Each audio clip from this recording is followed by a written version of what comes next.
Sonia, nous revoilà suite à ta première vidéo de présentation. J'ai lu ton livre, passionnant, intéressant, curieux. C'est vraiment ton reflet. Je voudrais te poser, avant d'aller plus loin, te poser des questions sur l'auteur en fait, sur le travail d'édition. Ouais. J'ai un peu bossé, j'ai fait des recherches sur ton éditeur. Édition La Bruyère. Édition La Bruyère. Je ne sais pas si on peut parler d'un éditeur prestigieux. En tout cas, il édite et publie des personnalités, des académiciens, des historiens et sur différentes thématiques. J'ai envie que tu me racontes ton expérience en tant qu'auteur, le début. À quel moment tu décides d'écrire ? À quel moment je décide d'écrire ? Tu te lèves un matin comme ça, tu te dis tiens... Non, pas du tout. Ça a commencé tout simplement pendant la période du Covid, en 2020, au mois de mars, quand ils ont décidé de nous punir, parce que pour moi c'est une punition. Restez chez vous, nous avons une pandémie, ne sortez pas de chez vous. Mais là, on nous annonce un mois et demi, personne ne sait. Donc ça faisait plusieurs années que des amis autour de moi, mon entourage, très très proche, me disaient pourquoi tu racontes pas ton histoire ?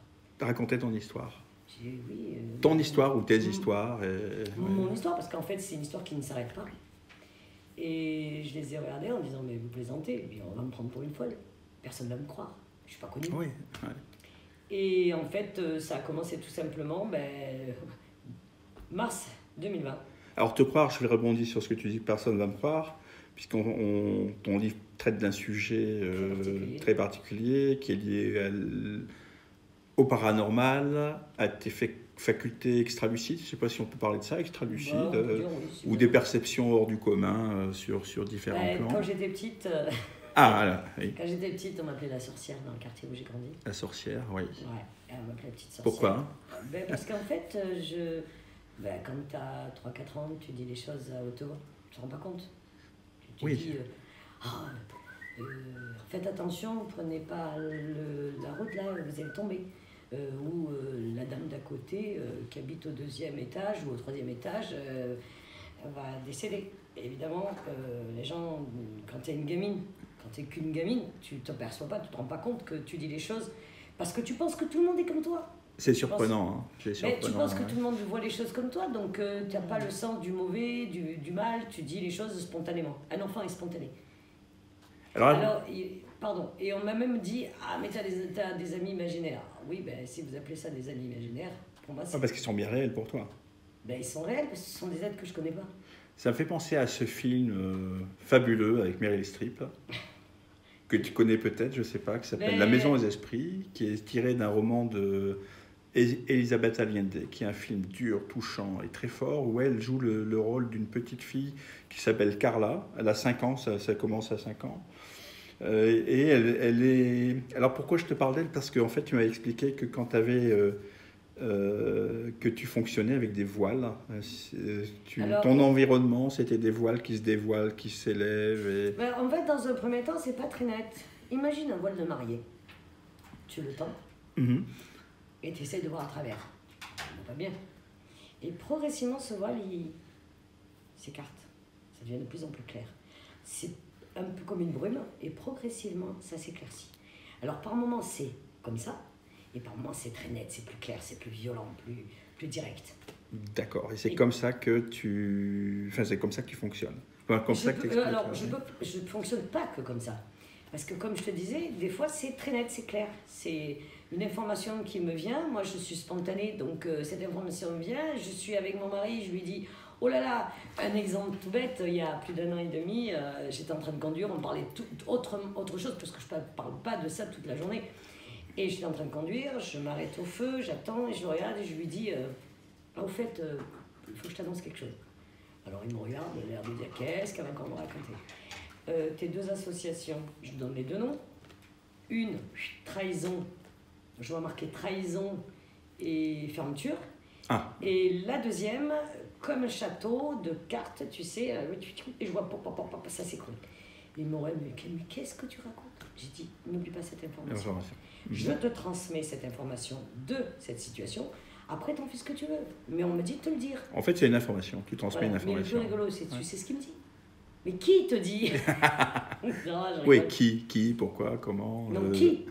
Qui te dit? Ouais. Mais va lui expliquer qui me dit. Je suis pas folle, je le sais.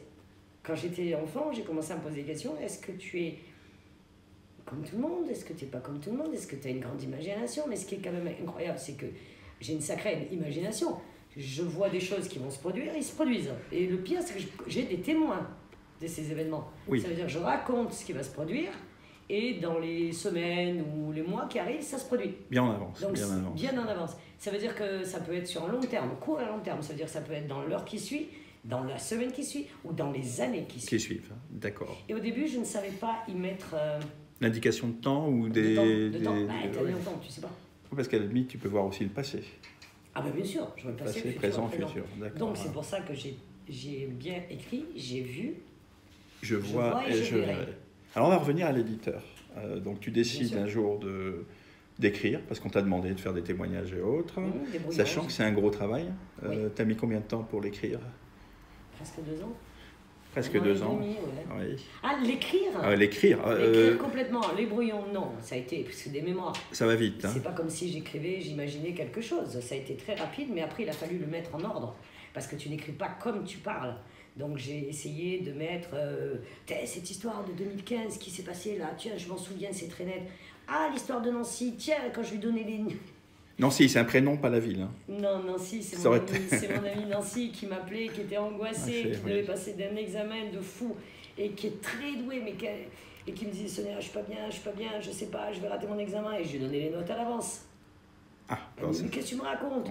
Un exemple, bon, 18,82, ça te va, note. Et 3 jours après, passer l'examen, c'était 18,82. Ah oui, là, c'est extraordinaire. Ah oui, c'est d'une précision sans nom. J'imagine alors maintenant être à la place de l'éditeur. Le premier contact s'est fait comment en fait? Donc tu crées, tu imprimes le livre et puis après bon, cette chose-là est devant toi. Qu'est-ce qu'on en fait? Le pas avec l'éditeur, donc comment concrètement je lance avec l'éditeur? Ouais, comment ça fonctionne? Comment ça a fonctionné? C'est tout simplement qu'on a un ami qui était un véritable ami. Christian lui explique que j'ai écrit mes mémoires et il lui dit voilà, est-ce que tu connais des éditeurs pour proposer? Parce que tu ne proposes pas le livre, c'est pas vrai. Sur un tel sujet. Sur un tel sujet, tu ne proposes pas le livre comme ça. Tu dis voilà, tu contactes. Donc il m'a donné 7 ou 8 numéros de téléphone et j'ai dit bon, ben, je vais appeler eux, l'édition La Bruyère, le premier. Le premier. Premier coup de téléphone. Sans savoir qui ils étaient, t'as fait aucune recherche. C'est pas mon métier. Donc, en plus, je suis vraiment débutante là-dedans. Donc, je les appelle, je leur explique de quoi, parce qu'ils te demandent de quoi il s'agit. Ils m'ont dit, en une feuille, vous nous faites un topo de votre bouquin. Et on vous dira tout simplement. si c'est voilà, tout simplement. Donc, moi, évidemment, par mail, bien sûr, j'envoie. Et 3 jours après, ils me disent, ben, écoutez, il y a un topo de tout ça. Ça veut dire que c'est pas facile. Donc j'ai pris une sorte de conclusion. J'ai fait ma conclusion. J'ai dit parce que ça conclut tout. Comment tu résumes Tu résumes tout. Et du coup, ben, inattendu, ils me rappellent 3 ou 4 jours après, je pense. Ouais, c'est ça. Ils me rappellent, ils me disent envoyez-nous le manuscrit et on vous tiendra informé. Une fois que le manuscrit est en main, ça se passe pas comme ça. On vous tiendra informé avant le 14 janvier si ça vous intéresse ou pas, par mail. Ok. Donc, c'est clair, net et précis. Je ne sais pas si c'est oui ou si c'est non. Tu n'as aucune idée. Alors, c'est là qu'il m'a expliqué aux éditions, ils m'ont expliqué, ils en reçoivent tellement. Oui, tu sais, on n'imagine pas. Hein. On est le pays qu'on écrit le plus. Donc je l'envoie et incroyable, le 14 janvier, on revient à la maison et on voit un petit paquet derrière le portail, un petit paquet, tout petit. Et Christian me dit, mais c'est quoi? J'ai dit, ben, c'est les éditions, c'est marqué en gros. Donc Christian, c'est ton mari, hein? C'est mon mari, l'homme de ma vie. L'homme de ta vie. Avec qui j'ai écrit aussi. Oui, qui a eu une très importante contribution. Ah, bien sûr. Ouais. Et on ouvre le paquet, et qu'est-ce qu'on y trouve? Le contrat. Et là, t'imagines pas ma tête. Oui. Parce que on s'attend à des refus. Ça n'intéresse pas tout le monde. Donc, on prend le contrat, on le fait voir par encore cette personne qui est quand même un ancien éditeur, mais qui est un écrivain. On lui fait lire le contrat en lui demandant qu'est-ce qu'il en pense. Si c'est équilibré, si c'est juste, pas juste, est-ce que c'est clair ou pas clair. Et en fait, il nous a dit non, non, fonce. J'ai signé le contrat et j'ai donné ma réponse et tout est parti par là. Tout est parti comme ça. Par contre, j'ai fait un truc, j'ai quand même posé la question, parce que moi je suis quelqu'un qui va tout. C'est ce que j'allais te poser comme question, justement à la personne de la maison d'édition, voilà, ton interlocuteur. J'ai dit écoutez, je voudrais bien savoir qu'est-ce qui vous a décidé de prendre mon livre. Et il m'a répondu tout simplement vous répondez aux questions que tout le monde se pose, dont y compris moi. Et je dis bon, parce que vous posez ce genre de questions. Il m'a dit mais si vous saviez le nombre de gens qui se demandent qu'est-ce qui se passe après la mort. Oui. Et oui. J'ai dit ok, d'accord, c'est bon. C'est un sujet qui passionne, j'allais dire qui passionne. En tout cas, on ne peut pas être neutre face à ces questionnements. Il y a deux sortes de personnes, ceux qui n'y croient pas du tout et qui sont complètement fermés, tant pis pour eux. Oui, ça c'est... Et ceux qui se posent des questions. Et ce qui est incroyable, j'en parle parce que c'est un rapport avec l'éditeur, je lui ai dit que j'avais de sacrés retours de personnes qui l'avaient acheté, ce livre. Oui, des témoignages et des... Et tu sais ce qui est incroyable, c'est qu'ils le lisent très vite, mais ils le relisent. Alors là, le gros avantage de ton livre, Sonia, c'est que moi qui l'ai lu, ouais, il a été construit de telle manière qu'on peut le lire, le relire. Dans tous les sens. Il n'y a pas forcément une chronologie. Il y a une chronologie, parce que moi je raconte une histoire de petite fille jusqu'en 2020. Mais comme je fais dans plusieurs sujets, tu peux lire. On peut lire. C'est pas des paragraphes qui durent 10 pages. J'ai voulu faire très simple. Parce que j'ai remarqué une chose, moi qui suis une passionnée, c'est pas parce que je le suis moi-même, mais j'ai toujours voulu savoir comment elle voit ça, comment elle voit ça. Patricia Daré, c'est normal. Oui. On n'est pas unique, je ne suis pas unique, loin de là. Et j'ai voulu le faire plus simple parce que j'ai découvert une chose, c'est que beaucoup de gens, si tu sors des mots un peu trop compliqués, ils se perdent. Si tu fais trop loin, ils se lassent, ils se perdent. Oui, il y en a pour toutes les intelligences, pour tous les esprits, les cœurs. Hein. Et qu'en fait, je pense que de toute façon, ton livre va rencontrer son j'allais dire auditoire,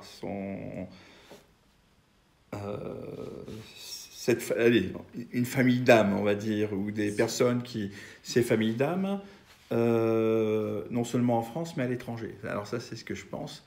Tu as pensé à une traduction, je suppose, ou en anglais, ou en italien ou Anglais, j'ai une amie qui m'a dit pourquoi pas en turc, parce qu'elle est turque. Ah, pourquoi pas. Oui.